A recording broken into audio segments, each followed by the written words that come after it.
ఇక మకర రాశి. మకర రాశి వాళ్ళు కూడా నాకు తెలిసినంత వరకు ఇది కూడా నేను దగ్గరగా చూసాను వాళ్ళని కాబట్టి చాలా మంచివాళ్ళు. అతి మంచితనం అండ్ ఇమ్మీడియేట్‌గా ఇలా చిటికెలో అంటారు కదా! చిటికెలో వస్తుంది కోపం. ముక్కు మీదే కోపం ఉంటుంది. అంత ఇదిగా మళ్ళీ మంచులాగా కరిగిపోతారు. అది వేరే విషయం గానీ, కోపం ఎక్కువ. ఇలా వాళ్ళ బిహేవియర్ ఉంటుంది. వాళ్ళకి జాబ్ విషయంలో కొన్ని ప్రాబ్లమ్స్ వస్తాయని అని కొంతమంది చెప్పారు. కొంతమంది వాళ్ళకి గవర్నమెంట్ జాబ్‌లు వస్తాయని కూడా కొంతమంది విశ్లేషణ చేశారు. మనం స్టార్టింగ్‌లో అనుకున్నట్టుగా ఇంట్రోలో రకరకాలుగా ఎవరికి తోచినట్టుగా వాళ్ళు చెప్పే పద్ధతుల్లో ఈ మకర రాశి కూడా ఉంది. వీసాలొచ్చి విదేశాలు ప్రయాణం కూడా సాగుతుందని కొంతమంది చెప్పారు. అసలు ఏ విధంగా ఉంటుంది? వీళ్ళ లైఫ్ స్టైల్ ఎలా ఉంటుంది? వీళ్ళు ఓవరాల్‌గా మార్చుకోవాల్సిన విషయాలు ఏమిటి? కొత్తగా పెళ్ళైన దంపతులైనా ఉంటుండొచ్చు. వాళ్ళలో మార్పులు ఏవి చేసుకోవాలంటారు? వాళ్ళ లైఫ్ ఏ విధంగా ఉండబోతోంది? ఫ్యూచర్ ఎలా ఉండబోతోంది చెప్పండి? మకర రాశి వాళ్ళుకి ఈ షష్టగ్రహ కూటమి తృతీయ భావంలో వస్తుంది. ఓకే. మకరం, కుంభం, మీనం అంటే తృతీయ భావంలో ఈ షష్టగ్రహ కూటం వస్తుంది. హ్మ్. మీరన్నారు కదా! వాళ్ళకి గవర్నమెంట్ ఉద్యోగాలొస్తాయి అది అనేది. అవి మనకి గోచార ఫలమును ఒకటీను వ్యక్తిగత జాతకం 2 ఉంటాయి మేడం. అవును. మీ పర్సనల్ హారోస్కోప్ వేరు, ఈ గోచార ఫలం వేరు. హ్మ్. సో, గోచార ఫలంలో మనం ఓన్లీ ప్రాబబిలిటీస్ చెప్పొచ్చు. హ్మ్. హ్మ్. ప్రాబబిలిటీ ఏంటో తెలుసు కదా మనకి వర్ష సూచన ఉంది. హ్మ్. లేదా సముద్రం పోటెత్తుతుంది. తీర ప్రాంతాల్లో ఉన్నవాళ్ళు జాగ్రత్తగుండండి. కొంచెం భవిష్యత్తు కొద్దిగా కొంచెం ఎక్కువగా విశ్లేషించవచ్చు. ఆ! మీకు ప్రాబబిలిటీ అంటే ఏంటంటే there is a possibility or ah, sometimes it may in not be accurate okay. Analysis. Scientific analysis. Maybe or may prediction not. Hmm. Prediction అంటే ఏంటి మేడం మీకు? హ్మ్. హ్మ్. ప్రెడిక్షన్ అంటే పలానా రోజు, పలానా టైం, హ్మ్. ఘడియలు, విఘడియలు గూడా విశ్లేషించి. మీరు అక్యురేట్‌గా మీరు చెప్పింది జరిగితే, సపోజ్ మీరు భూకంపం వస్తది అన్నారు. హ్మ్. పలానా చోట భూకంపం వస్తుంది, పలానా రోజు, పలానా నిమిషాలకొస్తుంది అన్నది that is what is a prediction. Okay. అందులో ఇంకోటి ఆస్ట్రాలజీలో చాలామంది ఆస్ట్రాలజర్స్ గూడా ఆలోచించాల్సిన విషయం ఏంటంటే, if I can predict your future, I can predict only that cannot be changed. హ్మ్.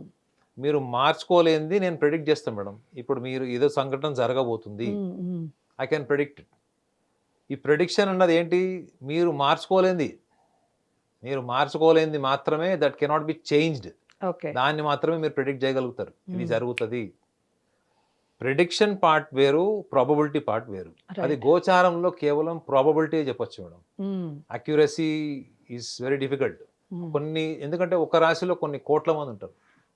సో, మకర రాశి వాళ్ళకి గవర్నమెంట్ ఉద్యోగాలొస్తాయి అంటే నాకు కొంచెం ఆలోచిస్తున్నా. ఎందుకంటే అది ఏ జ్యోతిష్యులు చెప్పారో, ఏ బేసిస్ మీద చెప్పారో గానీ, హ్మ్.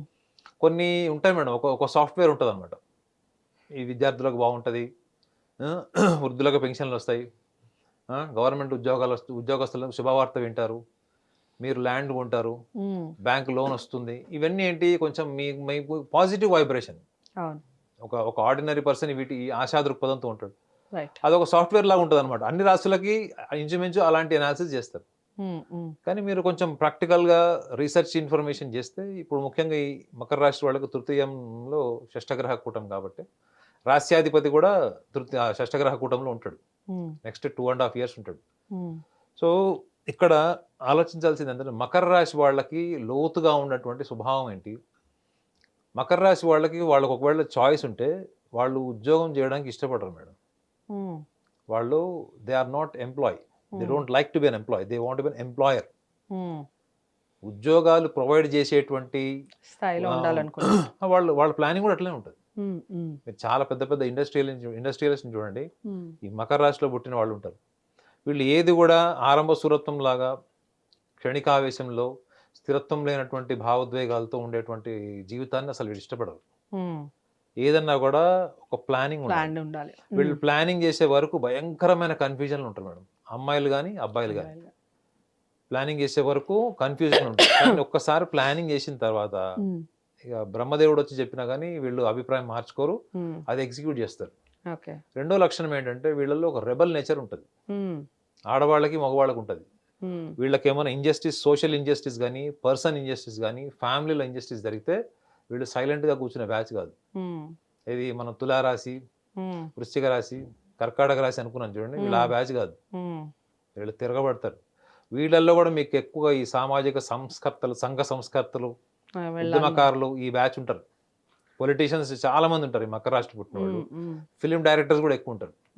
అంటే వీళ్ళల్లో social awareness, best social survival రాశి ఏదైనా ఉంది అంటే అది మకర రాశి. సమాజంలో ఎటువంటి పరిస్థితుల్లో, ఎటువంటి క్షీణ దశలోనైనా ఉన్నతమైన దశలోనైనా సమాజంలో 10 మందిని ఎప్పుడు తన చుట్టూ పెట్టుకొని 10 మందిని శాసించేటువంటి జీవితం గడపాలి, అటువంటి స్కిల్ని పెంచుకోవాలి అనేటువంటి దృక్పథం ఉన్నటువంటి రాశి మకర రాశి. వీళ్ళ దగ్గర చాలా మంది social survival, social skills, business oriented ఐడియాలు తీసుకుంటారు వీళ్ళు, చుట్టుపక్కల వాళ్ళు వీళ్ళ దగ్గర. కారణం ఏంటంటే వీళ్ళకి అంత వ్యూహం ఉంటుంది మేడం. చాలా మందికి ఆ వ్యూహం ఎట్లా అనిపిస్తుంది అంటే అదొక హాలోసినేషన్ లాగా అనిపిస్తుంది, ఒక డ్రీమ్ లాగా అనిపిస్తుంది. వీళ్ళు ఎప్పుడో చెప్తాడు అనమాట, పలానా చోట నువ్వు ల్యాండ్ కొనమని చెప్తాడు, అక్కడ అంతా చెత్త కుప్పలు అంతా ఉంటుంది. చూసేవాడికి ఏమనిపిస్తుంటే వీడు తలకే అనుకుంటాడు. వీళ్ళు చెప్పిన ఒక 10 ఏళ్లకో 5 ఏళ్లకో అక్కడ బంగారం పండుతూ ఉంటుంది. అంటే వీళ్ళు దే కెన్ సెన్స్ మేడం. వీళ్ళల్లో ఊహ కంటే ఎక్కువగా దే కెన్ సెన్స్. మనము స్పర్శేంద్రియాలు అంటారు చూడండి, అది కేవలం అనుభవం మాత్రమే ఉంటుంది. మీరు ఒక బిర్యానీ తిన్నారు, దట్ ఈస్ యువర్ ఎక్స్పీరియన్స్. దాన్ని మీరు మొత్తం మీరు ఎంత ఆస్వాదించారో దాని అంత బ్యూటిఫుల్ గా మీరు చెప్పలేరు. సో వీళ్ళ స్పర్శేంద్రియాల్లో వీళ్ళకి ఇంట్యూషన్ చాలా పనిచేస్తుంది. ప్లస్ ఇంకోటి, వీళ్ళు చాలా సందర్భాల్లో న్యాచురల్ గా ఉంటారు.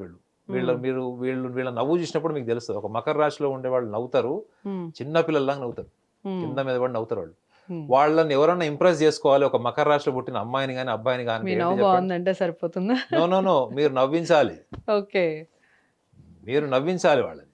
వాళ్ళు ఎవరికి ఎక్కువగా ఇంప్రెస్ అయిపోతారంటే ఎవరైతే బాగా హ్యూమరస్ గా, స్పాంటేనియస్ గా ఉంటారో, కామెడీ టైప్ ఉంటారు అండి, వాళ్ళని వదులుకోరు. అయితే వీళ్ళకి బలహీనత కూడా ఏంటంటే వీళ్ళల్లో కొంచెం లేజినెస్ ఉంటుంది. లేజినెస్తో పాటు వీళ్ళు సెల్ఫ్ కాన్ఫిడెన్స్ ఇష్యూస్ ఉంటాయి వీళ్ళకి. ముఖ్యంగా టీనేజ్ ఏజ్లో వీళ్ళకి సెల్ఫ్ కాన్ఫిడెన్స్ ఇష్యూస్ ఉంటాయి. ప్రతి దాంట్లో కూడా వీళ్ళు నర్వస్ అయిపోతారు మేడం. మీరు ఒక మకర రాశి అమ్మాయికి కానీ అబ్బాయికి కానీ మీరు ఏదైనా ఒక విషయం చెప్పాలంటే దాన్ని చాలా పాజిటివ్గా పొగుడుతూ బాగా హైప్ ఇచ్చి చెప్పాలి.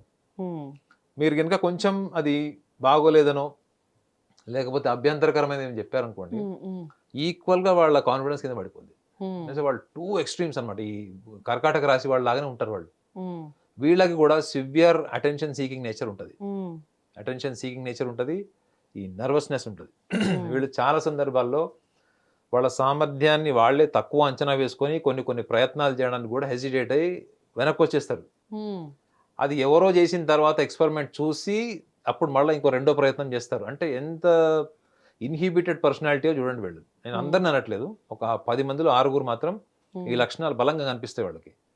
అట్ ద సేమ్ టైం వీళ్ళు జెన్యూన్ పీపుల్. మీకు ఒక మనిషిలో ఒక న్యాచురాలిటీని మీరు చూడాలి అనుకుంటే వీళ్ళలో చూడొచ్చు. మకర రాశి వాళ్ళని పాత్ర నెరిగి దానం చేయమని ఒక సామెత తెలుసు కదా, అది వీళ్ళ దగ్గర నేర్చుకోవాలి మీరు. అంటే మీరు ఎన్ని డ్రామాలు చేసినా, ఎన్ని మ్యానిపులేషన్ చేసినా వాళ్ళ మైండ్ అలర్ట్గా ఉంటుంది మేడం. మీరు వాళ్ళని ఒక గంట సేపు మాయ మాటల్లో పెట్టి మీరు వాళ్ళతో ఏదైనా పని చేయించుకుందాం అనుకున్నారు అనుకోండి, వాళ్ళ అలర్ట్ మైండ్ ఎప్పుడు రెడీగా ఉంటుంది.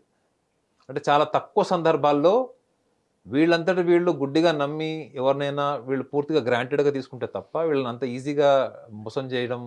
ఈ తులారాశి వాళ్ళని, మకర రాశి వాళ్ళని, తులారాశి వాళ్ళని మనం సింహరాశి, ఈ కర్కాటక రాశి వాళ్ళని చేసినట్టు మకర రాశి వాళ్ళని అంత ఈజీగా చేయలేరు. ఒకవేళ అలా ఎవరైనా చేసిన రిపర్కేషన్స్ అవతల వాడు కూడా చూస్తాడు. వీళ్ళకి 2 వైపులా సామవేద దండాపాయాలు అంటారండి, అన్ని రకాల స్కిల్స్ వీళ్ళకు ఉంటాయి. సో ఈ షష్టగ్రహ కూటమి వల్ల వీళ్ళకి వచ్చేటువంటి ఎటువంటి నష్టం లేదు. వీళ్ళ జీవితంలో వీళ్ళు పోగొట్టుకునేది కొత్తగా ఏం లేదు. కాకపోతే ఈ లక్షణాల వల్ల ముఖ్యంగా ఇవైతే మన అంతర్గతంగా వాళ్ళకి పుట్టుకతో వచ్చిన లక్షణాలు ఉంటాయండి. అందుకు రాశ్యాధిపతి కూడా వాళ్ళకి మీనరాశిలో ఉంటాడు. కాబట్టి వీళ్ళకి ఒక సూచన ఏంటంటే వీళ్ళు ఏమైనా ప్రణాళిక ఇవన్నీ చేసేటప్పుడు ఎట్ ద సేమ్ టైం దానికి సంబంధించినటువంటి ఏ పనైనా, ముఖ్యంగా బిజినెస్ పీపుల్కి చెప్తున్నాను, వాళ్ళు ప్రణాళిక ఏదైతే చేస్తారో ఈ ప్రణాళిక అది చేసేటప్పుడు వాళ్ళు ఎక్కువ టైం తీసుకుంటారు. రెండోది ఎక్కువ మూడ్స్కి ఎఫెక్ట్ అవుతారు వీళ్ళు. అది నార్మల్గా అయితే వాళ్ళు ఒక టైంలో చేసి ఒక 6 monthsలో చేయాలనుకోండి, అది 1 year పట్టచ్చు, 1.5 years కూడా పట్టచ్చు. అంటే వీళ్ళ ప్రాజెక్ట్స్ ఎప్పుడు కూడా డిలే అవ్వడానికి కారణం ఏంటంటే ఈ మూడ్ స్వింగ్స్ ఉంటాయి వీళ్ళకి. వీళ్ళు మూడ్ బాగున్నప్పుడే పని చేస్తాను, మూడ్ జనరేట్ చేసుకోవాలి, మూడ్ క్రియేట్ చేసుకోవాలి. అంటే సెల్ఫ్ పుష్ తక్కువ. అందుకే చెప్పాడు చూడండి, హ్యూమరస్గా ఉండేవాళ్ళని, జాలీగా ఉండేవాళ్ళని పక్కన ఎందుకు పెట్టుకుంటారు అంటే వీళ్ళు ఎలివేట్ అవ్వడం కోసం. ఓకే. అదర్వైజ్ వీళ్ళకి పర్సనాలిటీలో మీకు డెఫినెట్లీ లేజినెస్ ఒకటి, మూడ్ స్వింగ్స్ చాలా ఉంటాయి వీళ్ళకి. ఓకే. ఈ సెల్ఫ్ కాన్ఫిడెంట్ అంటే వాళ్ళని వాళ్ళు అండర్ ఎస్టిమేట్ చేసుకునేటువంటి లక్షణాలు కూడా ఉంటాయి వాళ్ళు.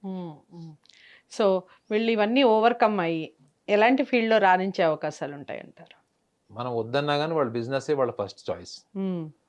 లేదనుకుంటే వీళ్ళు ఎప్పుడు కూడా ఆ, చెప్తారు చూడండి, కొండ మీద కోతి కావాలంటారు చూసారా, వీళ్ళ ఊహలు కూడా చిన్నప్పటి నుంచి కూడా చాలా పెద్ద పెద్దగా ఉంటాయి. ఏదో చిన్నగా ఎట్లా పడితే అట్లా, బిజినెస్ మ్యాన్లో మహేష్ బాబు డైలాగ్ ఉంటుంది చూడండి, నేను అట్లా ఇట్లా బతకడానికి ముంబై రాలేదని చెప్తాడు చూడండి, ఆ డైలాగ్ కరెక్ట్ వీళ్ళకి సెట్ అవుతుంది. ఓకే. అర్థమైందా? ఆ నెక్స్ట్ డైలాగ్ ఏంటో నేను చెప్పలేను కానీ చెప్పలేరు, ఎవరు చెప్పలేరులేండి. అయితే సో వీళ్ళు ఎక్కడున్నా కానీ వీళ్ళు ఒక డిక్టోరియల్ పర్సనాలిటీ లాగా ఉండాలనుకుంటారు. అంటే ఫస్ట్ ప్రేమ భావంతో డామినేట్ చేయడానికి ట్రై చేస్తారు, కమాండ్ చేయడానికి ట్రై చేస్తారు. వినలేదనుకోండి ఆ రెండో యాంగిల్ కూడా చూపిస్తారు. ఓకే. సో వీళ్ళు ఎదుటి వాళ్ళని వాళ్ళ కంట్రోల్ ఎలా పెట్టుకోవాలి, ఆడైనా మొగైనా ఎమోషనల్గా వాళ్ళని ఎట్లా వీళ్ళు ట్యూన్ చేసుకోవాలి, వీళ్ళకి తగ్గట్టుగా ఎట్లా మార్చుకోవాలి అనే విషయంలో వీళ్ళకి అపారమైన సహనం ఉంటుంది, రాజకీయ చతురత కూడా ఉంటుంది.